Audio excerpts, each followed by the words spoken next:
ಅಲ್ಲಿ ನೇತ್ರಾವತಿಯಲ್ಲಿ ತೇಲದಂತ ಹೆಣಗಳು ಬಂದವರು ಯಾರವರು? ಭಕ್ತಾದಿಗಳು, ಹಿಂದೂ ಭಕ್ತಾದಿಗಳವರು. ಅವರ ನ್ಯಾಯಕ್ಕೋಸ್ಕರ ನಾವು ಆಗ್ರಹ ಮಾಡಿದ್ರೆ ದೇವಸ್ಥಾನದ ವಿರುದ್ಧ ಅಪಪ್ರಚಾರ ಆಗ್ತದೆ. ಸೌಜನ್ಯ ಪ್ರಕರಣದಲ್ಲಿ ಇದುವರೆಗೂ ಕೂಡ ಸೌಜನ್ಯಳ ತಾಯಿಯಿಂದ ದೂರು ಪಡೆದೇ ಇಲ್ಲ. ಇದು ಎಲ್ರಿಗೂ ಗೊತ್ತಿರಲಿ. ಯಾವುದು ಷಡ್ಯಂತ್ರ? ಧರ್ಮಸ್ಥಳದಲ್ಲಿ ಈ ನಕಲಿ ದೇವಮಾನವನ ಅನುಮತಿ ಇಲ್ಲದೆ ಯಾರಿಗೂ ಒಂದು ಕಾಂಟ್ರಾಕ್ಟ್ ಸಿಗಲ್ಲ. ಸಂತೋಷ್ ರಾವ್ನ ಹಿಡಿದುಕೊಟ್ಟವ್ರು ಯಾರು? ಪೊಲೀಸರು ಹಿಡಿಲಿಲ್ಲ, ಅರೆಸ್ಟ್ ಮಾಡಲಿಲ್ಲ, ಅಥವಾ ಘಟನೆಯನ್ನ ನೋಡಿದವ್ರು ಯಾರೋ ನೋಡಿ ಹೇಳಿ ಇನ್ಫಾರ್ಮೇಶನ್ ಅಲ್ಲ. ಅದೇ ಅತ್ಯಾಚಾರ ಮಾಡಿದಂತಹ ಆರೋಪ ಇರುವಂತಹ ಮಲ್ಲಿಕ್ ಜೈನ್ ಹಿಡ್ಕೊಂಡು ಮೊನ್ನೆ ಸಮೀರನ ವಿಡಿಯೋ ಕಂಪ್ಯೂಟರ್ ಸೀಸ್ ಮಾಡೋದಕ್ಕೆ 4 ಜನ FSL ಅವರು ಬಂದಿದ್ದಾರೆ ಸಮೀರನ ಮನೆಗೆ. ಅವನು ವಿಡಿಯೋ ಮಾಡಿದ ಅಂತ ಹೇಳಿ ಅವನ ಕಂಪ್ಯೂಟರ್ ಲ್ಯಾಪ್ಟಾಪ್ ಸೀಸ್ ಮಾಡೋದಕ್ಕೆ 4 ಜನ FSL ಅವರು ಬಂದಿದ್ದಾರೆ. ಸೌಜನ್ಯ ಡೆಡ್ ಬಾಡಿ ಬಿದ್ದಿದೆ, ಯಾವ FSL ಅವರು ಕೂಡ ಬರಲಿಲ್ಲ. ಯಾವುದೇ ಫಿಂಗರ್ ಈ ದೇಶದ ಕಾನೂನು ಇದೆಯಾ? ಹಂಗೆ ಇಲ್ಲ. ಧರ್ಮಸ್ಥಳದಲ್ಲಿ ಮಾತ್ರ ಎಲ್ಲಾ ಕಾನೂನುಗಳು ಚೇಂಜ್. ಯಾಕಂತ ಹೇಳಿದ್ರೆ ಆ ಹರ್ಷೇಂದ್ರ ಹೇಳಿದಂತಹ ಮಾತನ್ನೇ ಬರ್ಕೊಳ್ಳೋದವರು. ಪದೇ ಪದೇ ನಾನು ಹೇಳೋದು, ಬೆಳ್ತಂಗಡಿ ಪೊಲೀಸ್ ಸ್ಟೇಷನ್ ಅಲ್ಲ, ಧರ್ಮಸ್ಥಳ ಪೊಲೀಸ್ ಸ್ಟೇಷನ್ ಅಲ್ಲ. ಧರ್ಮಸ್ಥಳ ದೇವಸ್ಥಾನದ ಒಂದು ಸೆಕ್ಯೂರಿಟಿ ಆಫೀಸ್ ಅವು, ಎಕ್ಸ್ಟೆಂಡೆಡ್ ಸೆಕ್ಯೂರಿಟಿ ಆಫೀಸ್ಗಳವು ಇವತ್ತಿಗೂ ಹಂಗೆ ಇದೆ.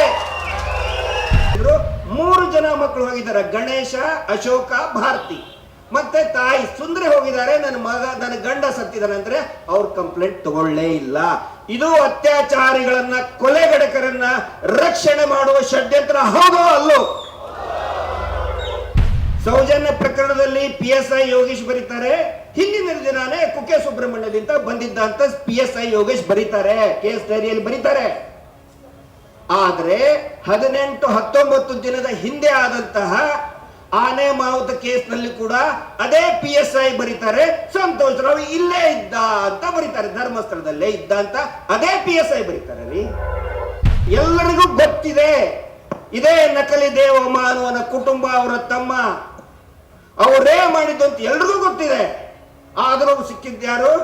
ಡಾಕ್ಟರ್ ಹರಳಿ 2 ವರ್ಷ ಜೈಲಿನಲ್ಲಿ ಇರ್ತಾರೆ. ಪಾಪ 2 ವರ್ಷ ಜೈಲಿನಲ್ಲಿ ಇರ್ತಾರೆ. ಕೊಂದವರು ಯಾರು ನೀವು ಕೇಳ್ತಾ ಇದ್ದೀರಲ್ಲ, ಕೊಂದವರು ಯಾರು ಅಂತ ಎಲ್ರಿಗೂ ಗೊತ್ತಿದೆ, ಪೊಲೀಸರಿಗೆ ಗೊತ್ತಿದೆ, ಕೊಂದವರು ಯಾರು ಅಂತ ನಿಖರವಾಗಿ ಗೊತ್ತಿದೆ. ಹಿಂಗಾಗಿ ಅವ್ರು ಹಿಡಿತಾ ಇಲ್ಲ. ಇದು ಗೊತ್ತಿರಬೇಕು. ಮಹೇಶ್ ಶೆಟ್ಟಿ ತಿಮರೋಡಿ ಅವ್ರನ್ನ ಎನ್ಕೌಂಟರ್ ಮಾಡಿ ಅಂತ ಹೇಳಿದರು.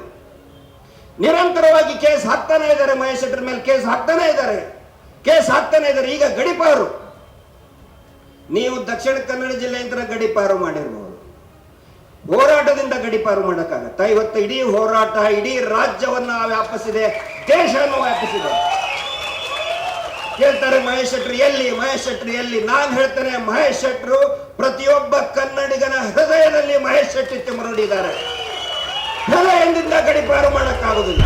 ಗಿರೀಶ್ ಮಟ್ಟಣ್ಣವ್ರ ಹೆಂಡತಿ 5,500 ರೂಪಾಯಿ ಹಾಕಿಲ್ಲೋ ಅಂತ ಕಂಡು ಹಿಡಿಯೋದಕ್ಕೆ 4 ಜನ IPS ಅಧಿಕಾರಿಗಳು, 3 ಜನ DYSPಗಳು, 10 ಜನ ಇನ್ಸ್ಪೆಕ್ಟರ್, 10 ಜನ DYSPಗಳು ಬೇಕಾ? ಒಂದೇ ಒಂದು ಶಬ್ದ, ಒಳಸಂಚಿನ ಒಂದೇ ಒಂದು ಶಬ್ದ ಕೂಡ ಸಿಕ್ಕಿಲ್ಲ. 1 ರೂಪಾಯಿ ಕೂಡ ಫಾರಿನ್ ಫಂಡ್ ಆಗಲಿ ಈ ದೇಶ, ಈ ರಾಜ್ಯದ ಯಾವುದೇ ಒಬ್ಬ ಪಾದ್ರಿ, ಮೌಲ್ವಿ ಒಂದೇ 1 ರೂಪಾಯಿ ಕೂಡ ಹಾಕಿಲ್ಲ ಸ್ವಾಮಿ. 4 ವರ್ಷದ ಮಗು, 10 ವರ್ಷದ ಬಾಲಕಿ, 15 ವರ್ಷದ ಬಾಲಕಿಗೆ ಜೀವನ ಏನು ಅಂತಾನೆ ಗೊತ್ತಾಗಿರುವುದಿಲ್ಲ. ಅಂತವರು ಮೋಕ್ಷ ಸಿಗಬೇಕಂತ ಹೇಳಿ ಧರ್ಮಸ್ಥಳದಲ್ಲಿ ಸತ್ರು ಅಂತೆ. ಇದನ್ನು ನಾವು ನಂಬಬೇಕಂತೆ. ನಂಬಿದ್ದಾರೆ ಟಿವಿ ಚಾನಲ್ ಅವರು, ಕೆಲವೊಂದಿಷ್ಟು ಟಿವಿ ಚಾನಲ್ ಅವರು ನಂಬ್ಕೊಂಡು ಅದನ್ನೇ ಹೇಳ್ತಾ ಇದ್ದಾರೆ. ಅವ್ರಿಗೆ ಯಾವಾಗ ಬುದ್ಧಿ ಬರ್ತದೋ ಗೊತ್ತಿಲ್ಲ ಟಿವಿ ಚಾನಲ್ ಅವರು. ಬುರುಡೆಗಳು ಸಿಕ್ಕಂತ ಸ್ಥಿತಿ ಹೆಂಗಿತ್ತಂತ ಹೇಳಿದ್ರೆ, ಒಂದೇ ಜಾಗದಲ್ಲಿ ಕ್ರಿಕೆಟ್ ಬಾಲ್ಗಳನ್ನ, ಕ್ರಿಕೆಟ್ ಬಾಕ್ಸ್ ಇರ್ತದಲ್ಲ ಸರ್, ಬಾಕ್ಸ್ ಅಲ್ಲಿ ಹೆಂಗೆ ಒಂದ್ರ ಪಕ್ಕ ಹಂಗೆ ಸಿಕ್ಕಿದೆ ಬುರುಡೆ. ಅದರಲ್ಲಿ ಚಿಕ್ಕ ಮಗುದು ಬುರುಡೆ ಇದೆ. ಸೊ ಏನ್ ನಡೀತಾ ಇದೆ ಅಲ್ಲಿ? ಒಂದ್ರ ಪಕ್ಕ ಒಂದು ಬುರುಡೆ ಇದೆ ಅಂದ್ರೆ ಓನ್ಲಿ ಸ್ಕಲ್ ಭಾಗ ಬೇರೆ ಬೇರೆ ಕಡೆ ಬಿದ್ದಿದೆ, ಚೆಲ್ಲಾಪಿಲ್ಲಿ ಆಗಿದೆ. ಅಂದ್ರೆ ಮಾನವ ಅಂಗಾಂಗಗಳ ಕಳ್ಳ ಸಾಗಾಣಿಕೆ ನಡೀತಾ ಇದೆ ಇಲ್ಲಿ. ಯಾಕಂದ್ರೆ ಇವ್ರದೇ ಮೆಡಿಕಲ್ ಕಾಲೇಜ್ಗಳಿದೆ ಅನ್ನುವಂತ ಸಂಶಯ ಅನೇಕ ವರ್ಷಗಳಿಂದ ಇತ್ತು. ಅದರ ಜಾಡನ್ನ ಈಗ SIT ಅವರು ಹಿಡಿದಿದ್ದಾರೆ ಅಂತ ನಾನು ಅನ್ಕೊಂಡಿದ್ದೀನಿ. I am not rightist, I am not leftist, but I am against rapist. ಮಾನ್ಯ ಸಿದ್ದರಾಮಯ್ಯವರಿಗೆ ದಯವಿಟ್ಟು ತಾವು ಹೋಗಿ ಹೇಳಿ, ಒಂದು ವೇಳೆ ಈ ನಕಲಿ ದೇವಮಾನವ ಜೈಲಿಗೆ ಹೋದ್ರೆ ಇಡೀ ರಾಜ್ಯ ಸಿದ್ದರಾಮಯ್ಯ ಅವ್ರನ್ನ ಕೊಂಡಾಡ್ತದೆ. ಬಿಜೆಪಿ 20 ಅಲ್ಲ, ಬರೀ 10 ಸೀಟಿಗೂ ಕೂಡ ಲಿಮಿಟ್ ಆಗುತ್ತೆ. ಆ ಮಾತು ಸಿದ್ದರಾಮಯ್ಯನವರಿಗೆ ಒಂದು ಸಾರಿ ತಾವೆಲ್ಲರೂ ಕೂಡ ಯಾರು ಪ್ರಗತಿಪರರಿದ್ದೀರಿ ದಯವಿಟ್ಟು ಒಂದು ಮಾತು ಹೇಳಿ, justice for justice for justice for. 2 ವರ್ಷದ ಹಿಂದೆ ಅಂದರೆ ಸೆಪ್ಟೆಂಬರ್ 4ನೇ ತಾರೀಕಿಗೆ ಬೆಳ್ತಂಗಡಿ ಅಲ್ಲಿ ಮಹೇಶ್ ಶೆಟ್ಟಿ ತಿಮ್ರೋಡಿ ನೇತೃತ್ವದಲ್ಲಿ ಸೌಜನ್ಯ ಹೋರಾಟ ಸಭೆ ಮಾಡಬೇಕಾದ್ರೆ ಅದು ನನ್ನ ಮೊದಲನೆಯ ಸಾರ್ವಜನಿಕ ಹೋರಾಟದ ನನ್ನ ಎಂಟ್ರಿ. ಅದು ಅವತ್ತಿನ ದಿನ ನಾನು ಮಾತು ಪ್ರಾರಂಭ ಮಾಡಿದ್ದೆ ಮಹಾತ್ಮ ಗಾಂಧೀಜಿಯವರಿಂದ. ನಾನು ಒಂದು ಪ್ರಶ್ನೆ ಕೇಳಿದ್ದೆ, ಒಂದು ವೇಳೆ ಮಹಾತ್ಮ ಗಾಂಧೀಜಿ ಅವರು ಬ್ರಿಟಿಷರ ವಿರುದ್ಧ ಹೋರಾಟ ಮಾಡಿದರು, ಆದರೆ ಮಹಾತ್ಮ ಗಾಂಧೀಜಿ ಅವರಿಗೆ ಅಥವಾ ಸುಭಾಷ್ ಚಂದ್ರ ಬೋಸರಿಗೆ ನೀವು ಬ್ರಿಟಿಷರ ಹೆಸರು ತಗೊಳ್ಳಾರ್ದೇನೆ ಸ್ವಾತಂತ್ರ್ಯದ ಹೋರಾಟ ಮಾಡಿ ಅಂತ ಏನಾಗುತ್ತೆ ಅಲ್ವಾ? ಆ ಪ್ರಶ್ನೆಯನ್ನ ನಾನು ಕೇಳಿದ್ದೆ. ಯಾಕಂತ ಹೇಳಿದ್ರೆ ಇಲ್ಲಿ ಹೋರಾಟ ನಡೆದಿರುವುದು ಧರ್ಮಸ್ಥಳದ ದೇವಸ್ಥಾನದ ವಿರುದ್ಧ ಅಲ್ಲ. ಅಲ್ಲಿರ್ತಕ್ಕಂಥ ಆಡಳಿತಾಧಿಕಾರಿಗಳು, ಧರ್ಮಾಧಿಕಾರಿಗಳು ತಮ್ಮನ್ನು ತಾವು ನಡೆದಾಡುವ ಮಂಜುನಾಥ್ ಅಂತ ಕರ್ಕೊಳ್ಳುವಂತವ್ರ ವಿರುದ್ಧ ಅವರ ಹೆಸರನ್ನೇ ಉಪಯೋಗ ಮಾಡದೇನೆ ಹೋರಾಟ ಮಾಡ್ರಿ ಅಂದ್ರೆ ಹೇಗೆ ಸಾಧ್ಯ ಅನ್ನೋದನ್ನು ಕೇಳಿದ್ದೆ ನಾನು. ಈ ಪ್ರಶ್ನೆ ಇವತ್ತು ಈಗ ಯಾಕೆ ಪ್ರಸ್ತಾಪ ಮಾಡ್ತಾ ಇದ್ದೀನಿ ಅಂತ ಹೇಳಿದ್ರೆ, ನೋಡಿ, ಇದು ನಾವು ನೆರೆದಿರೋದು ಫ್ರೀಡಂ ಪಾರ್ಕ್ ಅಲ್ಲಿ, ಹೌದು ತಾನೆ? ಸ್ವತಂತ್ರ ಉದ್ಯಾನವನ. ಈಗ ಏನು ನಮ್ಮನ್ನು ಬಿಂಬಿಸ್ತಾ ಇದ್ದಾರೆ ಅಂತ ಹೇಳಿದ್ರೆ, ಹೋರಾಟ ಮಾಡುವುದೇ ಷಡ್ಯಂತ್ರ. ಈ ನಕಲಿ ದೇವಮಾನವನ ವಿರುದ್ಧ ಹೋರಾಟ ಮಾಡಿದ್ರೆ ಅದು ಷಡ್ಯಂತ್ರ. ಒಂದು ವೇಳೆ ಇದೇ ಕಾನ್ಸೆಪ್ಟ್, ಇದೇ ನ್ಯಾರೇಷನ್ ಸ್ವತಂತ್ರ ಸಿಕ್ಕಂತ ಸಂದರ್ಭದಲ್ಲಿ ಇದ್ರೆ ಏನಾಗ್ತಿತ್ತು? ಈ ಸ್ವಾತಂತ್ರ್ಯ ಉದ್ಯಾನವನನ್ನ ಷಡ್ಯಂತ್ರ ಉದ್ಯಾನವನ ಅಂತ ಹೆಸರಿಡ್ತಾ ಇದ್ರು, ಹೌದಲ್ಲ? ಫ್ರೀಡಂ ಪಾರ್ಕ್ ಅಂತ ಇರ್ತಿರ್ಲಿಲ್ಲ, ಷಡ್ಯಂತ್ರದ ಪಾರ್ಕ್ ಅಂತ ಹೇಳ್ತಾ ಇದ್ರು. ಈಗ ಅವ್ರು ಏನ್ ಮಾಡ್ತಾ ಇದ್ದಾರೆ? ಹೋರಾಟ ಮಾಡಿದ್ರೆ ಷಡ್ಯಂತ್ರ. ಯಾರ ವಿರುದ್ಧ ಷಡ್ಯಂತ್ರ? ದೇವಸ್ಥಾನದ ವಿರುದ್ಧ ಅಂತೆ. ಹೋರಾಟ ಮಾಡ್ತಾ ಇರೋರು ಎಲ್ಲರೂ ಕೂಡ ಅನೇಕರು ದೇವಸ್ಥಾನದ ಭಕ್ತರೇ. ಅಮಾಯಕವಾಗಿ ಸತ್ತು ಹೋದಂತವರು, ಅತ್ಯಾಚಾರಕ್ಕೊಳಗಾದವರು ಎಲ್ಲರೂ ಕೂಡ ದೇವಸ್ಥಾನದ ಭಕ್ತರೇ. ಅಲ್ಲಿ ನೇತ್ರಾವತಿಯಲ್ಲಿ ತೇಲದಂತ ಹೆಣಗಳ ಬಂದವರು ಯಾರವರು? ಭಕ್ತಾದಿಗಳು, ಹಿಂದೂ ಭಕ್ತಾದಿಗಳವರು. ಅವರ ನ್ಯಾಯಕ್ಕೋಸ್ಕರ ನಾವು ಆಗ್ರಹ ಮಾಡಿದ್ರೆ ದೇವಸ್ಥಾನದ ವಿರುದ್ಧ ಅಪಪ್ರಚಾರ ಅಂತ ಹೇಳ್ತಾರೆ. ಷಡ್ಯಂತ್ರ. ಷಡ್ಯಂತ್ರ ಯಾವುದು? ಸೌಜನ್ಯ ಪ್ರಕರಣದ ಬಗ್ಗೆ ಸಾಕಷ್ಟು ಜನಕ್ಕೆ ರೋಷ, ಆವೇಶ, ಹಂಬಲ ಇದೆ. ಎಲ್ಲರೂ ಕೂಡ ಗೊತ್ತಿರಲಿ, ಅನೇಕರಿಗೆ ಈ ವಿಷಯ ಗೊತ್ತಿಲ್ಲ. ಸೌಜನ್ಯ ಪ್ರಕರಣದ ದೂರುದಾರರು, ಕಂಪ್ಲೇನೆಂಟ್ ಅಂತ ಇರ್ತಾರೆ. ಸೌಜನ್ಯ ಅಂದ್ರೆ it is a brutal rape and murder case. ಯಾವಾಗ ಒಂದು ಮಗಳು, ಬಾಲೆ ಅತ್ಯಾಚಾರ ಆಗುತ್ತೆ ಅಥವಾ ಕೊಲೆ ಆಗುತ್ತೆ, ಅವಾಗ ತಾಯಿ ದೂರುದಾರಳಾಗ್ತಾಳೆ. Mother should become complainant. ಆದರೆ ಸೌಜನ್ಯ ಪ್ರಕರಣದಲ್ಲಿ ಇದುವರೆಗೂ ಕೂಡ ಸೌಜನ್ಯಳ ತಾಯಿಯಿಂದ ದೂರು ಪಡೆದೇ ಇಲ್ಲ. ಇದು ಎಲ್ರಿಗೂ ಗೊತ್ತಿರಲಿ. ಯಾವುದು ಷಡ್ಯಂತ್ರ? ದೂರು ಕೊಟ್ಟವ್ರು ಯಾರು? ತಂದೆನೂ ಅಲ್ಲ. ಪ್ರಾರಂಭದಲ್ಲಿ ಸೌಜನ್ಯಳ ಅಂಕಲ್ ಜಗದೀಶ್ ಗೌಡ್ರ ಕಡೆ ಅಂತ ತಗೋತಾರೆ. ಆಮೇಲೆ ಅವರ ತಂದೆ ಚಂದಪ್ಪ ಗೌಡ್ರ ಕಡೆ ಅಂತ ತಗೊಳ್ತಾರೆ. ಅದಕ್ಕೂ ಒಂದು ಕಾರಣ ಇದೆ ನೀಲಕ್ಕ. ಯಾಕೆ ಅವ್ರ ಕಡೆ ಅಂತಾನೆ ಕಂಪ್ಲೇಂಟ್ ತಗೋತಾರೆ ಅಂತ ಹೇಳಿದ್ರೆ, ಸೌಜನ್ಯಳ ತಂದೆ ಕ್ಲಾಸ್ 3 ಕಾಂಟ್ರಾಕ್ಟರ್ ಇರ್ತಾರೆ. ಕೃಷಿ ಜೊತೆಗೆ ಅವ್ರು ಕ್ಲಾಸ್ 3 ಕಾಂಟ್ರಾಕ್ಟ್ ಕೂಡ ಮಾಡ್ತಾರೆ. ಸಣ್ಣ ಪುಟ್ಟ ಏನಾದ್ರೂ ಒಳಚರಂಡಿ ಅದು ಇದು ಅಂತ ಹೇಳಿದ್ರೆ ಅವರು ಕ್ಲಾಸ್ 3 ಕಾಂಟ್ರಾಕ್ಟರ್ ಇರ್ತಾರೆ. ಅವರ ಮಾವರು ಕೂಡ ಸಣ್ಣ ಪುಟ್ಟ ಕಾಂಟ್ರಾಕ್ಟ್ ಮಾಡ್ತಾ ಇರ್ತಾರೆ. ಅವರನ್ನೇ ಯಾಕೆ ತಗೊಳ್ತಾರೆ ಅಂತ ಹೇಳಿದ್ರೆ, ಧರ್ಮಸ್ಥಳದಲ್ಲಿ ಈ ನಕಲಿ ದೇವಮಾನವನ ಅನುಮತಿ ಇಲ್ಲದೆ ಯಾರಿಗೂ ಒಂದು ಕಾಂಟ್ರಾಕ್ಟ್ ಸಿಗಲ್ಲ. ನಾಳೆ ಇವನಿಗೆ ಕಾಂಟ್ರಾಕ್ಟ್ ಕೊಡ್ತೀನಿ ಅನ್ನೋ ಆಸೆ ಹಚ್ಚಿ ಅಥವಾ ನಿನಗೆ ಕೊಡಲ್ಲ ಅಂತ ಹೇಳಿ ಹೇಳಿಕೆ ಉಲ್ಟಾ ಪಲ್ಟಾ ಮಾಡಬೇಕು ಅಂತ ಹೇಳಿ ತಾಯಿಯನ್ನ ಬದಿಗೆ ಇಟ್ಟು ತಂದೆಯಿಂದ ಮತ್ತು ಅಂಕಲ್ನಿಂದ ಮಾವನಿಂದ ದೂರನ್ನ ದಾಖಲೆ ಮಾಡ್ಕೊಳ್ತಾರೆ. ಇದು ಅತ್ಯಾಚಾರಿಗಳನ್ನ ರಕ್ಷಣೆ ಮಾಡುವಂತಹ ಮೊದಲನೇ ಷಡ್ಯಂತ್ರ. ಹೌದಲ್ಲ ಇದು? ದೂರ ಯಾರ ಕಡೆ ಅಂದ್ರೆ ತಾಯಿ ನೋಡಿ, ದೆಹಲಿ ನಿರ್ಭಯ ಪ್ರಕರಣ ತಗೊಳ್ಳಿ. Who is the complainant? Asha Singh. ತಾಯಿ ಆಶಾ ಸಿಂಗ್ ಅವರು ದೂರುದಾರರು. ಯಾಕಂತ ಹೇಳಿದ್ರೆ ಒಂದು ಪ್ರಿನ್ಸಿಪಲ್ ಇದೆ ನಮ್ಮ ಕಾನೂನಲ್ಲಿ, ಸಂವಿಧಾನದಲ್ಲಿ. ತಾಯಿ ಯಾವತ್ತಿಗೂ ಕಾಂಪ್ರಮೈಸ್ ಆಗುದಿಲ್ಲ. ತಂದೆ ಆಗಬಹುದು, ತಾಯಿ ಯಾವತ್ತಿಗೂ ತನ್ನ ಮಕ್ಕಳ ನ್ಯಾಯದ ಬಗ್ಗೆ ಅವಳು ಕಾಂಪ್ರಮೈಸ್ ಆಗೋದಿಲ್ಲ. ಹಿಂಗಾಗಿ ಯಾವುದೇ ಸೆಕ್ಷುವಲ್ ಅಬ್ಯೂಸ್ಮೆಂಟ್ ಇದ್ರೆ ತಾಯಿ ಕಡೆ ಅಂತಾನೆ ಕಂಪ್ಲೇಂಟ್ ತಗೋತಾರೆ. ನಾವು ನೌಕರಿಯಲ್ಲಿ ಬರಿಬೇಕಾದ್ರೂ ಕೂಡ ಸರ್ವಿಸ್ ತಗೋಬೇಕಾದ್ರೆ ಬಾಂಡ್ ಇನ್ಶೂರೆನ್ಸ್ ಕೊಡ್ಬೇಕಾದ್ರೆ ಯಾರ ಹೆಸರು ಹಾಕ್ತೇವೆ? ಫಸ್ಟ್ ನಾಮಿನಿ ಯಾರು? ತಾಯಿ. ತಾಯಿಗೆ ಆ ಒಂದು ಸಂಬಂಧ, ಒಂದು ಕಳಕಳಿ ಇರ್ತದೆ ಮಕ್ಕಳ ಬಗ್ಗೆ. ಇಲ್ಲಿ ತಾಯಿಯನ್ನ ಸಂಪೂರ್ಣವಾಗಿ ದೂರ ಇಡ್ತಾರೆ. ಬರೀ ಕಂಪ್ಲೇನೆಂಟ್ ಇಷ್ಟೇ ಅಲ್ಲ, ಒಂದು ಸಾಕ್ಷಿ ಕೂಡ ಮಾಡಲ್ಲ ತಾಯಿ ಕುಸುಮಾವತಿನ. ಅದು ಷಡ್ಯಂತ್ರ. ಸಂತೋಷ್ ರಾವ್ನ ಹಿಡಿದುಕೊಟ್ಟವ್ರು ಯಾರು? ಪೊಲೀಸರು ಹಿಡಿಲಿಲ್ಲ, ಅರೆಸ್ಟ್ ಮಾಡಲಿಲ್ಲ, ಅಥವಾ ಘಟನೆಯನ್ನ ನೋಡಿದವ್ರು ಯಾರೋ ನೋಡಿ ಹೇಳಿ ಇನ್ಫಾರ್ಮೇಶನ್ ಅಲ್ಲ. ಅದೇ ಅತ್ಯಾಚಾರ ಮಾಡಿದಂತಹ ಆರೋಪ ಇರುವಂತಹ ಮಲ್ಲಿಕ್ ಜೈನ್ ಹಿಡ್ಕೊಂಡು ಬರ್ತಾರೆ. ಪೊಲೀಸರು ಹಿಡದೇ ಇಲ್ಲ ಸಂತೋಷ್ ರಾವ್ನ, ಅರೆಸ್ಟೇ ಮಾಡಲಿಲ್ಲ. ಬಾಹುಬಲಿ ಬೆಟ್ಟದಿಂದ ಅದು ಯಾವಾಗ? ಸೌಜನ್ಯ ಮಿಸ್ ಆಗಿ 2 ದಿನ ನಂತರ 11ನೇ ತಾರೀಕಿಗೆ ಅದೇ ಧರ್ಮಸ್ಥಳದಿಂದ ಅವ್ರು ಹಿಡ್ಕೊಂಡು ಬರ್ತಾರೆ ಬಾಹುಬಲಿ ಬೆಟ್ಟದಿಂದ. ಅಂದ್ರೆ ಸಂತೋಷ್ ರಾವ್ ಅತ್ಯಾಚಾರ ಮಾಡಿದ್ರೆ 2 ದಿನ ಅಲ್ಲೇ ಕುಂದಿರ್ತಾನೆ ಅವನು, ನಾನು ಹಿಡ್ಕೊಂಡು ಹೋಗ್ರಿ ಅಂತ ಹೇಳಿ ಓಡ್ ಹೋಗ್ತಾ ಇರ್ಲಿಲ್ವಾ? ಅದು ಷಡ್ಯಂತ್ರ. ಹೌದಾ ಅಲ್ವಾ? ಅತ್ಯಾಚಾರಿಗಳನ್ನ ಕೊಲೆಗಡಕರನ್ನ ಮುಚ್ಚಿ ಹಾಕೋ ಷಡ್ಯಂತ್ರ. ಹೌದಾ ಅಲ್ವಾ? ಅದು.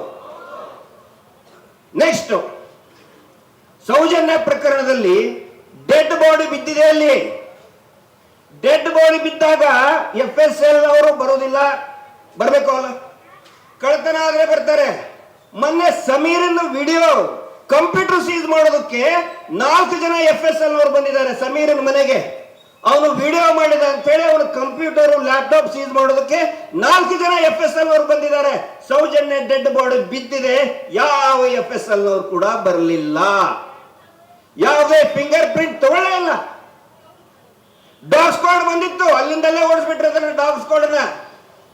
ಡೆಡ್ ಬಾಡಿ ಹತ್ತಿರಕ್ಕೆ ಸುಳಿಯಕ್ಕೆ ಬಿಡಲಿಲ್ಲ. ಷಡ್ಯಂತ್ರ ಯಾರು ಮಾಡ್ತಾ ಇರೋದು? ಇದು ಷಡ್ಯಂತ್ರ ಅಲ್ವಾ? ನಿಜವಾದ ಅತ್ಯಾಚಾರಿ ಕೊಲೆಗಡಕರನ್ನ ರಕ್ಷಣೆ ಮಾಡುವಂತಹ ಷಡ್ಯಂತ್ರ ಹೌದಲ್ಲ ಇದು? ಸೌಜನ್ಯ ಪ್ರಕರಣದಲ್ಲಿ 3 ಜನ ಚಾರ್ಜ್ ಶೀಟೆಡ್ ವಿಟ್ನೆಸ್.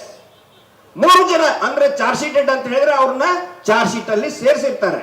ಒಂದು ರವಿ ಪೂಜಾರಿ ನೇರವಾಗಿ ನೋಡಿರ್ತಾನೆ ಅವನು. ಆ ನಂತರ ಮತ್ತೊಬ್ಬ ಗೋಪಾಲಕೃಷ್ಣ ಅಂತ ಸ್ಲೋ ಪಾಯ್ಸನ್ ಹಾಕೊಳ್ತಾರೆ. ಹರೀಶ್ ಮಣಿವಾಳ ಆಕ್ಸಿಡೆಂಟ್, ಆಗಲೇ ನೀಲಕ್ಕ ಹೇಳಿದಲ್ಲ, ಆಕ್ಸಿಡೆಂಟ್ ಆಗಿ ಸಾಯ್ತಾನೆ ಅವನು. 3 ಜನ. ಹರೀಶ್ ಮಣಿವಾಳನ ಪ್ರಕರಣ ನೀವು ಕೇಳಿಬಿಟ್ರೆ ಧರ್ಮಸ್ಥಳದಿಂದ 4 ಕಿಲೋಮೀಟರ್ ದೂರದಲ್ಲಿ ಅವನ ಆಕ್ಸಿಡೆಂಟ್ ಆಗುತ್ತೆ. ಹಿಂದಿಂದ ಒಂದು ಕೆಂಪು ಕಲರ್ ಕಾರು ಬಂದು ಡಿಕ್ಕಿ ಹೊಡಿತದೆ, ಹಿಟ್ ಅಂಡ್ ರನ್. ದೂರ ಯಾರು ಕೊಡಬೇಕು? ಇಲ್ಲಿ ಪೊಲೀಸರು ಇದ್ದಾರೆ, ನಮ್ಮ ಸ್ನೇಹಿತರು. ಈ ಮಾತನ್ನ 2 ವರ್ಷದಿಂದ ಕೇಳ್ತಾ ಇದ್ದೇನೆ, ಒಬ್ರಾದ್ರೂ ಉತ್ತರ ಕೊಡಿ ಅಂತ ಹೇಳಿ. ಇಲ್ಲಿಂದ 3 ಕಿಲೋಮೀಟರ್ ದೂರದಲ್ಲಿ ಮೇ ಬಿ ಒಂದು ಮೇಕ್ರಿ ಸರ್ಕಲ್ ನಲ್ಲಿ ಒಂದು ಆಕ್ಸಿಡೆಂಟ್ ಆಗುತ್ತೆ. ಆ ಹರೀಶ್ ಮಣಿವಾಳ ಹೆಂಡತಿ 1 ವರ್ಷದ ಮಗುನ್ ಕರ್ಕೊಂಡು ಹೋಗ್ತಾ ಇದ್ದ ಬೈಕಲ್ಲಿ. ಆ ಪ್ರಕರಣದಲ್ಲಿ ದೂರು ಕೊಡಬೇಕಾಗಿರೋದು ತಗೋಬೇಕಾಗಿರೋದು ಕಾನ್ಸ್ಟೇಬಲ್ MLC ಇಶ್ಯೂ ಮಾಡಿ ಹಾಸ್ಪಿಟಲ್ ನಲ್ಲಿ ತಗೋಬೇಕು. ದೂರು ಕೊಟ್ಟಿದ್ದು ಧರ್ಮಸ್ಥಳದ ಲಾಜಿಂಗ್ ನಲ್ಲಿ ಇರ್ತಕ್ಕಂತಹ ಜಗದೀಶ್ ಅವರು ಇದ್ದಾರೆ, ಅವ್ರಿಗೆ ಅರ್ಥ ಆಗುತ್ತೆ. ಧರ್ಮಸ್ಥಳದ ಲಾಜಿಂಗ್ ನಲ್ಲಿ ಇರ್ತಕ್ಕಂತಹ ಪ್ರವೀಣ್ ಗೌಡ ಬರ್ತಾನೆ ಬೆಳ್ತಂಡಿಗೆ. ಘಟನೆಗೆ ಅವನಿಗೂ ಏನು ಸಂಬಂಧನೇ ಇಲ್ಲ, ಘಟನೆ ಆಗಿದ್ದು ನೋಡೇ ಇಲ್ಲ ಅವನು ಬಂದು ದೂರು ಕೊಡ್ತಾನೆ. ಏನು ಅಂತ? ಹರೀಶ್ ಮಣಿವಾಳ ರ್ಯಾಶ್ ಅಂಡ್ ನೆಗ್ಲಿಜೆನ್ಸ್ ಆಗಿ ಗಾಡಿ ಓಡಿಸ್ತಾ ಇದ್ದ, ಬಿದ್ದ ಅಂತ ಕೊಡ್ತಾನೆ. ಅದೇ ಕಂಪ್ಲೇಂಟ್ ಅನ್ನೇ ತಗೋತಾರೆ. ನಾನು ಪೊಲೀಸರಿಗೆ ಕೇಳ್ತಾ ಇದ್ದೀನಿ, ಪೊಲೀಸ್ ಇಲಾಖೆಗೆ ನಮ್ಮ ಹಿರಿಯರಿಗೆ ಕೇಳ್ತಾ ಇದ್ದೀನಿ, ಸ್ನೇಹಿತರಿಗೆ ಕೇಳ್ತಾ ಇದ್ದೀನಿ.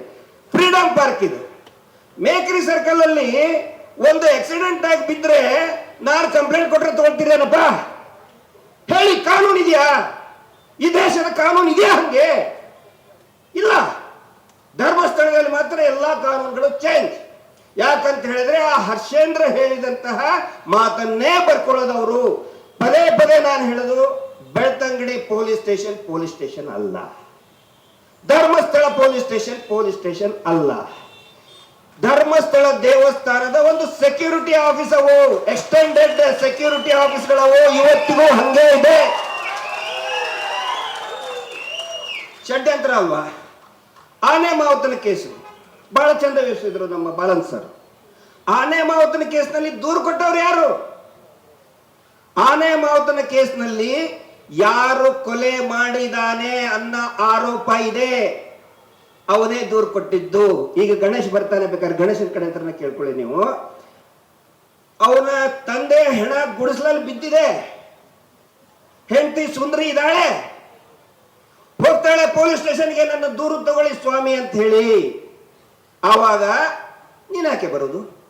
ಬೇಡ, ಇದೆಲ್ಲ ನಿನಗೆ ಯಾಕೆ ಬೇಕು, ನಾವಿದ್ದೇವೆ ನೋಡಕ್ಕೆ ಅಂತೇಳಿ ಹೆದರಿಸಿ ಕಳಿಸ್ತಾರೆ. ರಾಜೇಂದ್ರ ರೈ ಅನ್ನೋ ಒಬ್ಬನು ಈ ನಕಲಿ ದೇವಮಾನವನ ಅತ್ಯಾಪ್ತ ಲೆಫ್ಟಿನೆಂಟ್, ಅವನ ಕಡೆ ದೂರು ತಗೊಳ್ತಾರೆ. ಏನು ಅಂತ? ಯಾರೋ ಒಬ್ರು ಬಂದ್ರು, ಕೊಲೆ ಮಾಡಿದ್ರು. ಆ ನಂತರ ಇನ್ನೊಂದು ಹೇಳ್ತಾರೆ ಅವರು, ಮನೆಯಲ್ಲಿರುವ ಆಭರಣ ದುಡ್ಡು ಕಳ್ಳತನ ಆಗಿದೆ ಅಂತ. ಒಂದು ಕಾಮನ್ ಸೆನ್ಸ್ ನಾನು ನಿಮಗೆ ಕೇಳೋದು ಎಲ್ರಿಗೂ, ನನ್ನ ಮನೆ ಕಳ್ಳತನ ಆದ್ರೆ ನನಗ್ ಗೊತ್ತಿರ್ತದೆ ಏನು ಕಳುವಾಗಿದೆಯೋ ಬಿಟ್ಟಿದೆಯೋ ಅಂತ, ನನಗ್ ಗೊತ್ತಿರ್ತದೆ, ಪಕ್ಕದ ಮನೆಯವ್ರಿಗೆ ಗೊತ್ತಿರೋದಿಲ್ಲ. ಇಲ್ಲಿ ಮರ್ಡರ್ ಫಾರ್ ಗೇನ್ 392 ಸೆಕ್ಷನ್ ಹಾಕ್ಸೋದಕ್ಕೆ ರಾಜೇಂದ್ರ ರೈ ಏನು ಅಲ್ರಿ, ಅವನು ದೂರುದಾರ, ಅವನಿಗೆ ಮನೆಗೂ ಸಂಬಂಧ ಇಲ್ಲ, ಜಾಗಕ್ಕೂ ಸಂಬಂಧ ಇಲ್ಲ, ಏನೂ ಇಲ್ಲ. ಅವನ ಕಡೆ ದೂರು ತಗೊಳ್ತಾನೆ. ಅವನು ಹೇಳ್ತಾನೆ ಆಭರಣಗಳು ಕಳ್ಳತನ. ಇವನಿಗೆ ಹೆಂಗ್ ಗೊತ್ತಾಯ್ತು? ಇವ್ರ ಮನೆಯೊಳಗೆ ಏನು ಆಭರಣ ಇತ್ತು ಅವನಿಗೆ ಹೆಂಗ್ ಗೊತ್ತು? ತಗೊಂಡ್ರು 302 392 ತಗೊಂಡು ಕೇಸ್ ರಿಜಿಸ್ಟರ್ ಮಾಡಿದ್ರು. 3 ಜನ ಮಕ್ಕಳು ಹೋಗಿದ್ದಾರೆ, ಗಣೇಶ, ಅಶೋಕ, ಭಾರತಿ, ಮತ್ತೆ ತಾಯಿ ಸುಂದರಿ ಹೋಗಿದ್ದಾರೆ. ನನ್ನ ಗಂಡ ಸತ್ತಿದ್ದಾನೆ ಅಂದ್ರೆ ಅವ್ರ ಕಂಪ್ಲೇಂಟ್ ತಗೊಳ್ಳೇ ಇಲ್ಲ. ಇದು ಅತ್ಯಾಚಾರಿಗಳನ್ನ, ಕೊಲೆಗಡಕರನ್ನ ರಕ್ಷಣೆ ಮಾಡುವ ಷಡ್ಯಂತ್ರ ಹೌದೋ ಅಲ್ಲೋ? ಯಮುನಾ, ನಾರಾಯಣ ತಂಗಿ ಯಮುನಾ ಪೋಸ್ಟ್ ಮಾರ್ಟಮ್ ರಿಪೋರ್ಟ್ ಇದೆ ನಮ್ಮ ಹತ್ರ, ಸೋಷಿಯಲ್ ಮೀಡಿಯಾದಲ್ಲಿ ನಾವೆಲ್ಲ ಬಿಟ್ಟಿದ್ದೀವಿ. ಅದರಲ್ಲಿ ಪೋಸ್ಟ್ ಮಾರ್ಟಮ್ ರಿಪೋರ್ಟ್ ನಲ್ಲಿ ಕ್ಲಿಯರ್ ಆಗಿ ಬರೀತಾರೆ, ಸಸ್ಪೆಕ್ಟೆಡ್ ರೇಪ್ ಅಂತ. ವೆಜನಲ್ ಸ್ವಾಬ್ ಕಲೆಕ್ಟ್ ಮಾಡ್ಕೋತಾರೆ, FS ಅಲ್ಲಿ ಕಳಿಸ್ತಾರೆ ಬೆಳ್ತಂಗಡಿ ಪೊಲೀಸ್ ಸ್ಟೇಷನ್ ಅವರು. FS ಅಲ್ಲಿ ತರ ರಿಪೋರ್ಟ್ ತರಿಸ್ಕೋಬೇಕೋ ಬೇಡೋ, DNA ಕಲೆಕ್ಟ್ ಮಾಡ್ಕೋಬೇಕೋ ಬೇಡೋ, ಏನು ಇಲ್ಲ. ಸಿ ರಿಪೋರ್ಟ್ ಅಂತ ಹೇಳಿದ್ರೆ ಇದೇ ಕೇಸಲ್ಲಿ ಸಂತೋಷ್ ರಾವ್ನು ಫಿಟ್ ಮಾಡಿರ್ತಾರೆ. ಇದು ಗೊತ್ತಿರಲಿ ನಿಮಗೆ. ಸೌಜನ್ಯ ಪ್ರಕರಣಕ್ಕಿಂತ 18-19 ದಿನ ಮುಂಚೆ ಆಗಿದ್ದು ನಾರಾಯಣ ಮಾವತನ ಕೊಲೆ. ಸೌಜನ್ಯ ಪ್ರಕರಣದಲ್ಲಿ PSI ಯೋಗೇಶ್ ಬರೀತಾರೆ, ಹಿಂದಿನ ದಿನಾನೇ ಕುಕ್ಕೆ ಸುಬ್ರಹ್ಮಣ್ಯದಿಂದ ಬಂದಿದ್ದ ಅಂತ PSI ಯೋಗೇಶ್ ಬರೀತಾರೆ, ಕೇಸ್ ಡೈರಿಯಲ್ಲಿ ಬರೀತಾರೆ. ಆದ್ರೆ 18-19 ದಿನದ ಹಿಂದೆ ಆದಂತಹ ಆನೆ ಮಾವುತ ಕೇಸ್ನಲ್ಲಿ ಕೂಡ ಅದೇ PSI ಬರೀತಾರೆ, ಸಂತೋಷ್ ರಾವ್ ಇಲ್ಲೇ ಇದ್ದ ಅಂತ ಬರೀತಾರೆ, ಧರ್ಮಸ್ಥಳದಲ್ಲೇ ಇದ್ದ ಅಂತ ಅದೇ PSI ಬರೀತಾರೆ. ರೀ ಏನಿದು? ಸೇಮ್ ಒಬ್ಬೇ ತನಿಖಾಧಿಕಾರಿ. ಇದು ಷಡ್ಯಂತ್ರ ಅಲ್ವಾ? ಆಮೇಲೆ ಡ್ರಾಪ್ ಮಾಡ್ತಾರೆ ಅವ್ರನ್ನ, ಆಮೇಲೆ ಸಂತೋಷ್ ರಾವ್ನ ಡ್ರಾಪ್ ಮಾಡ್ತಾರೆ. ಹಕ್ಕಿ ಪಿಕ್ಕಿ, ಪಾಪ ಹಕ್ಕಿ ಪಿಕ್ಕಿ ಅವರೊಬ್ರು ಆದಿವಾಸಿ ಜನಾಂಗ, ಅವ್ರನ್ನ ಫಿಕ್ಸ್ ಮಾಡ್ತಾರೆ. ಇವರಿಗೊಂದು ಚಟ ಆಗ್ಬಿಟ್ಟಿದೆ. ವೇದವಲ್ಲಿ ಪ್ರಕರಣದಲ್ಲಿ ಅವರ ಸಹೋದರಿ ಬಂದಿದ್ದಾರೆ. ನಿಮಗೆ ಕೇಳಿ ಆಶ್ಚರ್ಯ ಆಗುತ್ತೆ, ವೇದವಲ್ಲಿ ಪ್ರಕರಣದಲ್ಲಿ ಯಾರನ್ನ ಆರೋಪಿ ಅಂತ ಮಾಡಿದ್ರು? ಅವರು ಡಾಕ್ಟರ್ ಬಿಡ್ಡಪ್ಪ ಹರಳೆ ಅವರು ಬಹುಶಃ ವೀರಭದ್ರ ಅವರು ಹೇಳಬಹುದು. ಆಮೇಲೆ ಆ ತನ್ನ ಹೆಂಡತಿ ಸತ್ತಿದಾಳೆ ಅನ್ನೋ ಸುದ್ದಿ ಗೊತ್ತಾದ ತಕ್ಷಣ ಸ್ಕೂಟ್ರಲ್ಲಿ ಬರ್ತಾರೆ. ಅವರು ಸ್ಕೂಟ್ರಲ್ಲಿ ಬಂದು ಗಾಬರಿ ಅಂತ ಸ್ಕೂಟರ್ ಹೋಗಿದ್ದಾರೆ, ಹೋಗಿ ನೋಡ್ತಾರೆ, ಅಳಕ್ ಶುರು ಮಾಡ್ತಾರೆ. ಇವಳು ಸಾಯಕ್ ಸಾಧ್ಯ ಇಲ್ಲ, ಸಾಯೋದು ಇತ್ತಂತ ಹೇಳಿದ್ರೆ ಇಷ್ಟೇ ಮನೆಯಲ್ಲಿನೇ ಎಷ್ಟೋ ಟ್ಯಾಬ್ಲೆಟ್ಗಳಿದ್ದು ತಗೊಂಡು ಸಾಯಬಹುದಾಗಿತ್ತಲ್ಲ. ಆ ಪ್ರಕರಣದಲ್ಲಿ ಹೋರಾಟ ಭುಗಿಲೇಳ್ತದೆ. ಆರೋಪಿ ಮಾಡಿದ್ದೆ ಅದೇ ಬಿಡ್ಡಪ್ಪ, ಡಾಕ್ಟರ್ ಬಿಡ್ಡಪ್ಪ ಹರಳೆ ಅವರನ್ನ ಮಾಡ್ತಾರೆ. ಎಲ್ಲರಿಗೂ ಗೊತ್ತಿದೆ, ಇದೇ ನಕಲಿ ದೇವಮಾನವನ ಕುಟುಂಬ, ಅವರ ತಮ್ಮ ಅವರೇ ಮಾಡಿದ್ದು ಅಂತ ಎಲ್ರಿಗೂ ಗೊತ್ತಿದೆ. ಆದರೂ ಸಿಕ್ಕಿದ್ಯಾರು?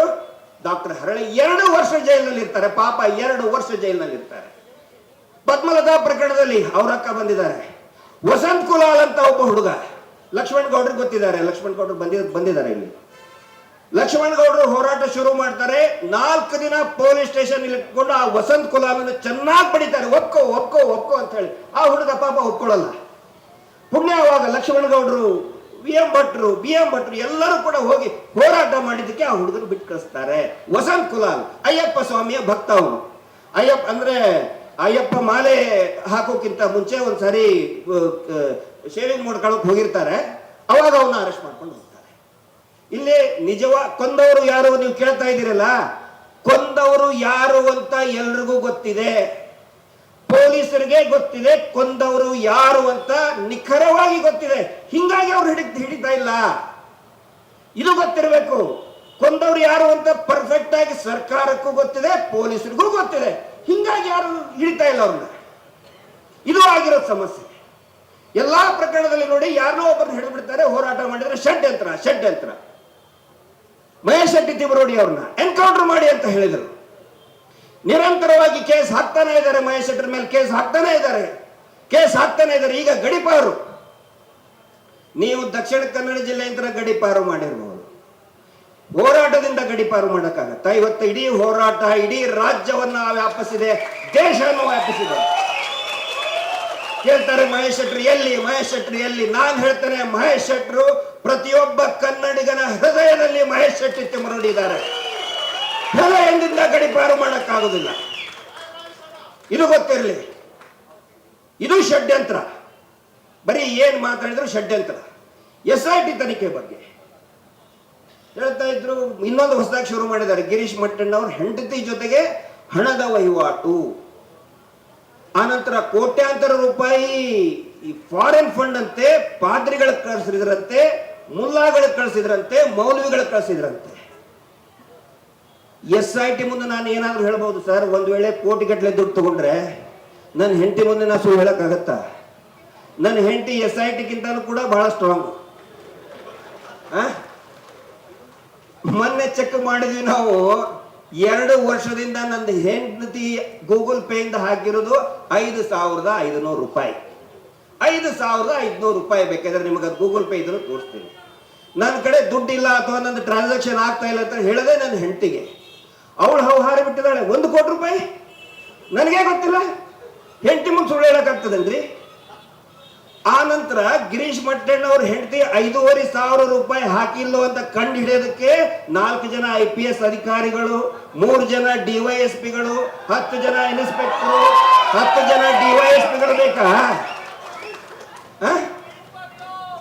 ಹೈ ಕ್ಯಾಲಿಬರ್ ಇರುವಂತ IPS ಅಧಿಕಾರಿಗಳಿದ್ದಾರೆ. ಅವ್ರಿಗೆ ಕೆಲಸ ಮಾಡೋದಕ್ಕೆ ಬಿಡಿ.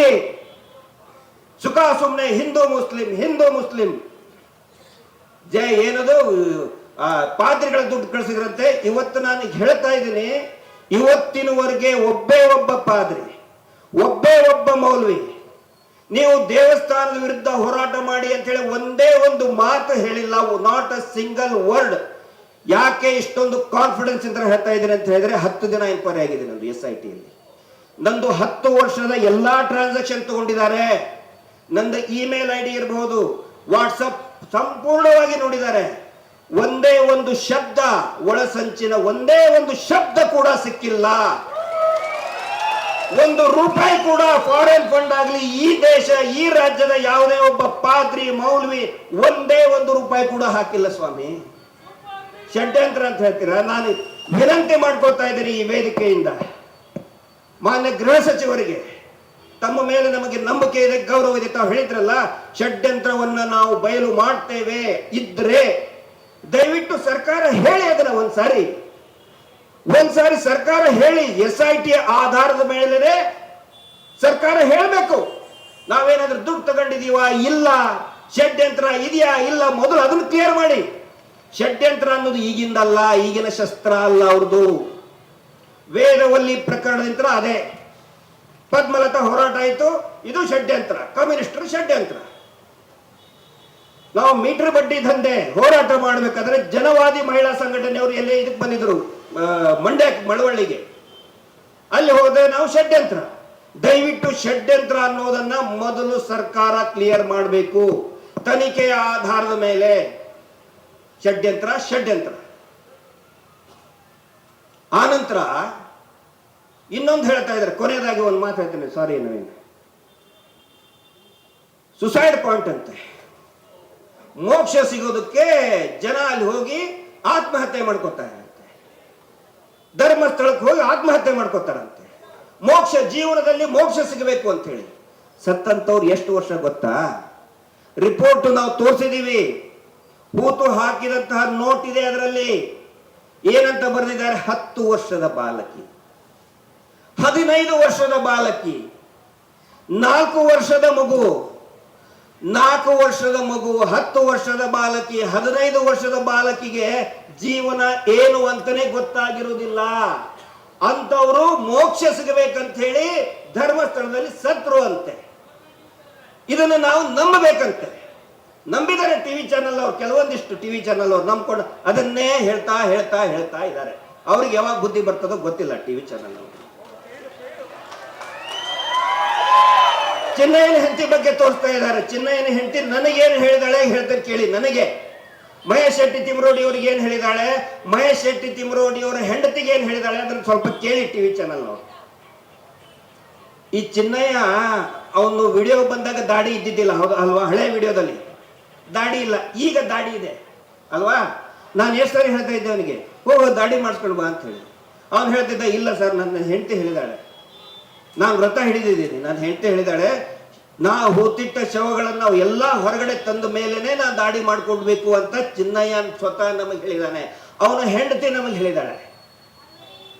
ಅವನು ಏನು ಉಲ್ಟಾ ಹೊಡೆದ್ನಲ್ಲ, ಅದಕ್ಕಿಂತ ಒಂದು 4-5 ದಿನ ಮುಂಚೆ ನನಗೆ ಅವನ ಹೆಂಡತಿ ಹೇಳಿದಾಳೆ, ಸರ್ SIT ಗೆ ಅವ್ನು ಕೊಡಬೇಡ್ರಿ, ಹ್ಯಾಂಡ್ ಓವರ್ ಮಾಡಬೇಡಿ. ಯಾಕಮ್ಮ ಏನಾಯ್ತು? ಇಲ್ಲ ಸರ್ ಅವನಿಗೆಲ್ಲ ಗೊತ್ತಿದೆ. ಏನು ಗೊತ್ತಿದೆ ಕೇಳಿ, ಇದೇ ತರ ಕೇಳಿದ್ದ ನಾನು. ಇಲ್ಲ, ನನ್ನ ಗಂಡನ ಕಡೆ ಅಂತ ಎಲ್ಲ ಮಾಡಿಸಿದ್ದಾರೆ ಸರ್, ಅವರು ವಾಪಸ್ ಬರಲ್ಲ. ಇದೇ ಮಾತು ಅವನ ರಕ್ತ ಸಂಬಂಧಿಯು ಕೂಡ ನಮಗೂ ಹೇಳಿದಾಳೆ. ಸಂಬಂಧಪಟ್ಟಂತ ಸಂಸ್ಥೆಗೂ ಕೂಡ, ಹಿರಿಯ ಪೊಲೀಸ್ ಅಧಿಕಾರಿಯ ಮುಂದೆನೂ ಕೂಡ ಹೇಳಿದಾಳೆ. ಅವನ ರಕ್ತ ಸಹೋದರಿ, ರಕ್ತ ಸಂಬಂಧಿನೇ ಹೇಳಿದಾಳೆ. ಚಿನ್ನಯ್ಯನಿಗೆ ಎಲ್ಲ ಗೊತ್ತಿದೆ, ಅವನ ಕಡೆಯಿಂದ ಎಲ್ಲವನ್ನೂ ಮಾಡಿಸಿದ್ದಾರೆ. ಇದೇ ಮಾತು ರೆಕಾರ್ಡ್ ಆಗಿದೆ, ಒಂದು ತನಿಖಾ ಸಂಸ್ಥೆಯಲ್ಲಿ ರೆಕಾರ್ಡ್ ಆಗಿದೆ. ಟಿವಿ ಚಾನಲ್ ಅವರು 1 ತಿಂಗಳ ಹಿಂದೆ ಚಿನ್ನಯ್ಯನ ಹೆಂಡತಿ ಹೇಳ್ತಾಳೆ, ಗಿರೀಶ್ ಮಟ್ಟಣ್ಣವರು ಯಾರು ಗೊತ್ತಿಲ್ಲ ಅಂತ. ಅದೇ ಚಾನಲ್ ಅವರು ಮತ್ತೆ ಹೋಗಿ ಮೈಕ್ ಹಿಡ್ಕೊಂಡು ಕುಂದಿರ್ತಾರೆ ಅವ್ರ ಮುಂದೆ. ಷಡ್ಯಂತ್ರ ಮಾಡಿದ್ರು, ಷಡ್ಯಂತ್ರ ಅನ್ನೋದು ಇವ್ರ ಸಿನಿಮಾ ಹೆಸರು, ಇವ್ರು ತೆಗೆದಂತ ಸಿನಿಮಾ ಹೆಸರು. ಆ ಸಿನಿಮಾ ಹೆಸರನ್ನೇ ಹೇಳ್ತಾ ಇದ್ದಾರೆ. ಮಾತಾಡ್ಕೊಳ್ಳಿ, ನೀವೇನಾದ್ರೂ ಮಾತಾಡ್ಕೊಳ್ಳಿ, ಎಷ್ಟಾದ್ರೂ ಅವಮಾನ ಮಾಡಿ, ನಾವು ಏನು ಮಾತಾಡಲ್ಲ, ನಾವು ಸುಮ್ಮನೆ ಸಹಿಸ್ಕೋತೀವಿ. ಯಾಕಂತ ಹೇಳಿದ್ರೆ ಅವರು ಸಹಿಸ್ಕೊಂಡಿದಾರಲ್ಲ ಅವಮಾನವನ್ನ, ಅವರು ಸಹಿಸ್ಕೊಂಡ ಅವಮಾನ ನೋವು ಮುಂದೆ ನೀವು ನಮಗ್ ಬೈತಾ ಇರೋದು ಏನೂ ಅಲ್ಲ. ಈ ಟಿವಿ ಚಾನಲ್ ಅವರು ನ್ಯಾಯ ಸಿಗ್ಬೇಕಾಗಿರೋದು ಅವರಿಗೆ, ಗಿರೀಶ್ ಮಟ್ಟಣ್ಣವರಿಗಲ್ಲ. ನಾನು ಬರೀ ಮಾತಾಡ್ತಾ ಇದ್ದೀನಿ ಇಷ್ಟೇ, ನಾನೇನು ದೊಡ್ಡ ಇದನ್ನಲ್ಲ. ಆದರೆ ಅವರಿಗೆ ಅವರಂತ 100 ಜನ ತೀರ್ಕೊಂಡಿದ್ದಾರೆ. ಬುರುಡೆ ಹೇಳ್ತಾರಲ್ಲ, ಬುರುಡೆನೇ ಸಿಗ್ಲಿಲ್ಲ ಅಂತ. ಸಿಕ್ಕಿದ್ದು ಹೇಗೆ ಅಂತ ಹೇಳಿದ್ರೆ ಇದ್ರ ಮೇಲೆ ಗೊತ್ತಾಗುತ್ತೆ ಅಲ್ಲಿ ಏನು ನಡೆದಿದೆ ಅಂತ ಹೇಳಿ. ಸಿದ್ದನಗೌಡರು ಹೇಳಿದ್ರಗಳ ಬುರುಡೆಗಳು ಸಿಕ್ಕಂತ ಸ್ಥಿತಿ ಹೆಂಗಿತ್ತಂತ ಹೇಳಿದ್ರೆ, ಒಂದೇ ಜಾಗದಲ್ಲಿ ಕ್ರಿಕೆಟ್ ಬಾಲ್ಗಳನ್ನ, ಕ್ರಿಕೆಟ್ ಬಾಕ್ಸ್ ಇರ್ತದಲ್ಲ ಸರ್, ಬಾಕ್ಸ್ ಅಲ್ಲಿ ಹೆಂಗೆ ಒಂದ್ರ ಪಕ್ಕ ಹಂಗೆ ಸಿಕ್ಕಿದೆ ಬುರುಡೆ. ಅದರಲ್ಲಿ ಚಿಕ್ಕ ಮಗುದು ಬುರುಡೆ ಇದೆ. ಸೊ ಏನ್ ನಡೀತಾ ಇದೆ ಅಲ್ಲಿ? ಒಂದ್ರ ಪಕ್ಕ ಒಂದು ಬುರುಡೆ ಇದೆ ಅಂದ್ರೆ ಓನ್ಲಿ ಸ್ಕಲ್ ಭಾಗ ಬೇರೆ ಬೇರೆ ಕಡೆ ಬಿದ್ದಿದೆ, ಚೆಲ್ಲಾಪಿಲ್ಲಿ ಆಗಿದೆ. ಅಂದ್ರೆ ಅದೇನೋ ಯಾರೋ ತಂದ ಬರೀ ಸುಮ್ಮನೆ ಸತ್ತಿದ್ದಲ್ಲ, ಬರೀ 1-1.5 ಅಡಿ ಅಗಿತಾ ಇದ್ದ ಅವನು. 15 ಮಾನ್ಸೂನ್ ಇತ್ರ ಕೊಚ್ಕೊಂಡು ಹೋಗಿದೆ. ಹಿಂಗಾಗಿ ಅಲ್ಲೇ ಕಾಣ್ತಾ ಇದೆ. ಒಂದ್ರ ಪಕ್ಕ ಒಂದು ಬುರುಡೆ ಹೆಂಗ ಸ್ವಾಮಿ ಬಂತು? ವಾಮಾಚಾರ ಏನಾದರೂ ನಡೀತಾ ಇರಬಹುದಾ? Human organ last. ಈಗ ನಮ್ಮ ಜೊತೆಗೆ ಬಸವಣ್ಣಪ್ಪ ಒಬ್ಬ ಹಿರಿಯ ವ್ಯಕ್ತಿ, ಅದನ್ನು ಹೇಳಿ ನಾನು ಮುಗಿಸ್ಬಿಟ್ಟಿಲ್ಲ, ಒಂದೇ ಲಾಸ್ಟ್ ಸಾರಿ. ಬಿಜಾಪುರದಿಂದ ನಮ್ಮ ಲಕ್ಷ್ಮಿ ಅಕ್ಕ ಅಂತ ಬಂದಿದ್ದಾರೆ, ಮೀಟರ್ ಬಡ್ಡಿ ದಂಧೆ ಅಂತ ಒಂದೊಂದು. ಬೆಳಗಾವಿ ಗೋಕಾಕ್ನಿಂದ ಬಸವಣ್ಣಪ್ಪ ಅನ್ನೋರು 70+ ಅವ್ರ ದಾಖಲೆಯನ್ನು ಕೂಡ ಇಲ್ಲಿ ಕೊಟ್ಟಿದ್ದಾರೆ. ಅವ್ರ ದಾಖಲೆ ಇದೆ. ಏನಂತ ಹೇಳಿದ್ರೆ, 2008ರಲ್ಲಿ ಗೋಕಾಕದ ಬೆಳಗಾವಿಯ ಘಟಪ್ರಭಾದಿಂದ ಕಾಣೆ ಆಗ್ತಾರೆ, ಮಿಸ್ಸಿಂಗ್ ಆಗ್ತಾರೆ ಅವರು. ಮೊನ್ನೆ ಏನದು ಅಸ್ಥಿಪಂಜರ ಸಿಕ್ಕಂತಹ ವ್ಯಕ್ತಿನೂ ಕೂಡ ಆಸ್ಪತ್ರೆಗೆ ಹೋಗಿದ್ರು, ವಯಸ್ಸಾದಂಥವ್ರು ಅಂತ. ಇಲ್ಲಿ ಈ ಏನು ಬಸವಣ್ಣಪ್ಪ ಅಂತ ಇದಾರಲ್ಲ, ಅವ್ರ ಮೊಮ್ಮಗ ಬಂದಿದ್ದಾರೆ, ಇಲ್ಲಿ ಆಸ್ಪತ್ರೆಯಿಂದನೇ ಕಾಣೆ ಆಗ್ತಾರೆ. ಅಂದ್ರೆ ಅನೇಕ ಜನರು ಧರ್ಮಸ್ಥಳ ಅವ್ರು ಹೇಳ್ತಾರೆ, ಆಸ್ಪತ್ರೆಗೆ ಅವ್ರ ಮಕ್ಕಳು ಹೋಗ್ತಾರೆ, ಎಲ್ಲಿ ನಮ್ಮಪ್ಪ ಅಂತ ಹೇಳಿ ಧರ್ಮಸ್ಥಳದವ್ರು ಕರ್ಕೊಂಡು ಹೋದ್ರು ಅಂತ ಆಸ್ಪತ್ರೆಯವ್ರು ಹೇಳ್ತಾರೆ. ಅವರು ಕಾಣೆಯಾಗಿ 1 ವರ್ಷದೊಳಗಡೆ ಆ ಬಸವಣ್ಣಪ್ಪನ 2 ಎಕರೆ ಆಸ್ತಿ, ಬಂಗಾರ ಎಲ್ಲಾ ಧರ್ಮಸ್ಥಳ ಸಂಘದವರು, ಮೀಟರ್ ಬಡ್ಡಿ ಸಂಘದವ್ರ ಹೆಸರಿಗೆ ಆಗ್ಬಿಟ್ಟಿರ್ತದೆ. ಅವರು ಕಾಣೆಯಾಗಿದ್ದು ಧರ್ಮಸ್ಥಳದಲ್ಲಿ. ಅಂದ್ರೆ ಹಾಸ್ಪಿಟಲ್ ಟು ಹಾಸ್ಪಿಟಲ್ ಲಿಂಕ್ ಇದೆ ಇಲ್ಲಿ. ಮಾನವ ಅಂಗಾಂಗಗಳ ಕಳ್ಳ ಸಾಗಾಣಿಕೆ ನಡೀತಾ ಇದೆ ಇಲ್ಲಿ. ಯಾಕಂದ್ರೆ ಇವ್ರದೇ ಮೆಡಿಕಲ್ ಕಾಲೇಜ್ಗಳಿದೆ ಅನ್ನುವಂತ ಸಂಶಯ ಅನೇಕ ವರ್ಷಗಳಿಂದ ಇತ್ತು. ಅದರ ಜಾಡನ್ನ ಈಗ SIT ಅವರು ಹಿಡಿದಿದ್ದಾರೆ ಅಂತ ನಾನು ಅನ್ಕೊಂಡಿದ್ದೀನಿ. ಅನೇಕ ರೀತಿಯ ಅಪರಾಧಗಳಾಗ್ತಾ ಇದೆ, ಅದೆಲ್ಲರ ಒಂದು ತನಿಖೆ ಆಗಬೇಕು. ನವೀನ್ ಅವ್ರಿಗೆ ಕೊನೆಯದಾಗಿ ಮತ್ತು ಈ ವೇದಿಕೆಯನ್ನು ಕೊಟ್ಟಿದ್ದಾರೆ. ಯಾಕಂತ ಹೇಳಿದ್ರೆ ನಾನು BJP ಯುವ ಮೋರ್ಚಾ ಅಧ್ಯಕ್ಷ ಆದಂಥವನು, ನನ್ನಂಥವನಿಗೆ ಈ ವೇದಿಕೆ ಕೊಟ್ಟಿದ್ದಾರೆ ಅಂತ ಹೇಳಿದ್ರೆ ನಿಮ್ಮ ವಿಶಾಲ ಹೃದಯ. ನೀಲಕ್ಕನ್ನ ನಾನು station Gulbarga station Bazaar PSI ಆದಾಗ ಅವಾಗಿಂತ ಅವ್ರು ಬಂದೋಬಸ್ತ್ ಮಾಡಿದ್ದೀನಿ. ನೀಲಾಕೆ ಬರ್ತಾರೆ ಅಂದ್ರೆ ಬೆಳಗ್ಗಿಂತ ರೆಡಿ ಆಗ್ತಿದ್ವಿ ಮಿನಿ ವಿಧಾನಸೌಧ ಎದುರುಗಡೆ ಹೋಗಿನಿಂದ. ಅವಾಗಿಂತ ಅವ್ರ ಮಾತು ಕೇಳ್ಕೊಂಡು ಬರ್ತಾ ಇದ್ದೀನಿ. ಇಲ್ಲಿ ಪಂಥ ಭೇದ ಬೇಡ ಇಲ್ಲಿ. ಯಾಕಂತ ಹೇಳಿದ್ರೆ ನಿಮ್ಮ ವಿಶಾಲ ಹೃದಯ. ಮೊದಲೇ ದಿನ ನಾನು ಸೆಪ್ಟೆಂಬರ್ ಹೇಳಿದೆ, I am not rightist, I am not leftist, but I am against rapist. Ernesto Che Guevara ಕೂಡ ಇದೇ ಮಾತು ಹೇಳಿದ್ರು. ವಿಶ್ವಸಂಸ್ಥೆ ಅಂತ ಹೊರಗಡೆ ಬಂದಾಗ TV ಚಾನಲ್ ಅವ್ರು ಕೇಳಿದ್ರು, are you rightist or leftist ಅಂತ. ಚೆಗೋವೆರಾ ಒಂದೇ ಮಾತು ಹೇಳಿದ್ರು, I am neither a rightist nor a leftist, I am a realist. ಅದೇ ಮಾತನ್ನ ಇಲ್ಲಿ ಹೇಳ್ತಾ SITಗೆ ಇನ್ನು ಹೆಚ್ಚಿನ ಸ್ವಾತಂತ್ರ್ಯವನ್ನು ಕೊಡಬೇಕು. ಮತ್ತು ಮಾನ್ಯ ಸಿದ್ದರಾಮಯ್ಯವರಿಗೆ ದಯವಿಟ್ಟು ತಾವು ಹೋಗಿ ಹೇಳಿ, ಒಂದು ವೇಳೆ ಈ ನಕಲಿ ದೇವಮಾನವ ಜೈಲಿಗೆ ಹೋದ್ರೆ ಇಡೀ ರಾಜ್ಯ ಸಿದ್ದರಾಮಯ್ಯ ಅವ್ರನ್ನ ಕೊಂಡಾಡ್ತದೆ. BJP 20 ಅಲ್ಲ, ಬರೀ 10 ಸೀಟಿಗೂ ಕೂಡ ಲಿಮಿಟ್ ಆಗುತ್ತೆ. ಆ ಮಾತು ಸಿದ್ದರಾಮಯ್ಯನವರಿಗೆ ಒಂದು ಸಾರಿ ತಾವೆಲ್ಲರೂ ಕೂಡ ಯಾರು ಪ್ರಗತಿಪರರಿದ್ದೀರಿ ದಯವಿಟ್ಟು ಒಂದು ಮಾತು ಹೇಳಿ. ಇದರಿಂದ ಅನೇಕ ಜನ ಸಂತ್ರಸ್ತರು, ಲಕ್ಷಾಂತರ ಜನ ಸಂತ್ರಸ್ತರು ನಿಮ್ಮ ಜೊತೆಗಿರ್ತಾರೆ. ಈ ಸಂದರ್ಭದಲ್ಲಿ ಬಂದಂತಹ ಬೇರೆ ಬೇರೆ ಜಿಲ್ಲೆ ಬಂದಂತಹ ನಮ್ಮ ಶಶಿಕಲಾ ಶೆಟ್ಟಿ, ನಮ್ಮ ವಾರುಣ್ ನೇತ್ರ, ಮತ್ತೆ ಪ್ರಭು ಅಂಬಿಕಾ ಪ್ರಭು ಅವರು, ಗಾಣಿಗರು, ಜಯಂತರು ಮತ್ತು ಅನೇಕ ಹಿರಿಯರು, ನಮ್ಮ ಸಂಧ್ಯಾ ಪವಿತ್ರ ನಾಜಗರು, ಜಗದೀಶ್ ಅವರು, ಇನ್ನೂ ಅನೇಕ ಜನ ಬಂದಿದ್ದಾರೆ. ನಮಗೆ ಅವಕಾಶ ಕೊಟ್ಟಿದ್ದಕ್ಕೆ, ನಿಮ್ಮ ವಿಶಾಲ ಹೃದಯಕ್ಕೆ, ಒಬ್ಬ ಕೇಸರಿ ಪಡೆಯಲ್ಲಿ ಇದ್ದಂಥವನನ್ನ ಕರೆದು ಮಾತನಾಡಿಸೋಕೆ ಅವಕಾಶ ಕೊಟ್ಟಂತ ನಿಮ್ಮ ವಿಶಾಲ ಹೃದಯಕ್ಕೆ ನಾವೆಲ್ಲರೂ ಕೂಡ ಒಂದಾಗಿ ಹೋರಾಟವನ್ನ ಮಾಡೋಣ. ನಮ್ಮ ನರಸಿಂಹಮೂರ್ತಿ ಅವರಿಗೆ ಎಲ್ರಿಗೂ ಕೂಡ ಧನ್ಯವಾದಗಳನ್ನ ಹೇಳಿ ನಾನು ಮಾತನ್ನು ಮುಗಿಸ್ತಾ ಇದ್ದೀನಿ. ಜಸ್ಟಿಸ್ ಫಾರ್ ಜೋರ ಕೈ ಎತ್ತಿ ಹೇಳಿಬಿಡಿ, ಜಸ್ಟಿಸ್ ಫಾರ್ ಧನ್ಯವಾದ.